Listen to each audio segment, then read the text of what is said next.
मदत कक्षाची स्थापना करण्यात आली आपल्याकडून, काय म्हणाल आपण? सर्वांना प्रथमतः जय भीम जय शिवराय.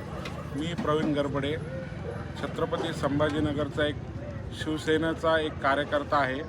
मी सामाजिक न्यायमंत्री तथा पालकमंत्री आमदार संजयजी शिरसाट साहेब व माजी महापौर तथा नगरसेवक त्र्यंबकजी तुपे साहेब यांच्या मार्गदर्शनाखाली, यांच्या नेतृत्वाखाली आज शिवसेनेचा मदत कक्ष हा स्थापन झालेला आहे. शिरसाट साहेबांनी आज याचं उद्घाटन केलेलं आहे. आणि प्रमुख पाहुणे म्हणून कोण कोण उपस्थित होते?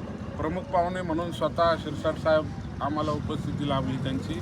त्र्यंबक तुपे साहेब आणि नंदू घोडिले साहेब आले होते. इतर शिवसेनेचे पदाधिकारी, कार्यकर्ते, इतर सामान्य नागरिक वगैरे इथे आज आले होते. आतापर्यंत बघितलं गेलं का शिवसेना शाखेची स्थापना होत होती, कार्यकर्त्याची बैठक, हे नवीनच पाहायला मिळालं. मराठवाड्यात पहिल्यांदाच असं पाहायला भेटतं. पुणे मुंबईला बघत होतं मदत केंद्राचं. काय म्हणाल तुम्ही?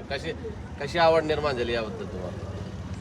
अशी आवड निर्माण झाली की जे आपले उपमुख्यमंत्री आहेत एकनाथजी शिंदे साहेब, हे खूप म्हणजे शून्यातून त्यांनी विश्व निर्माण केले आणि त्यांनी अशाच लोकांसाठी, नागरिकांसाठी समाजसेवेचे कार्य करत आले. त्यांच्या प्रेरणेतून आम्ही हा मदत कक्षाचा स्थापना केली आहे.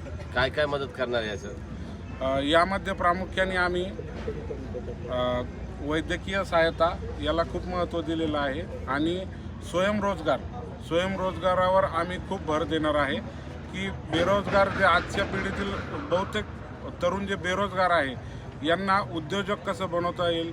CMEGP, PMEGP संपर्क कार्यालय आहे सौजन्यनगरमध्ये, गटला निवासी येथे, छत्रपती संभाजीनगर.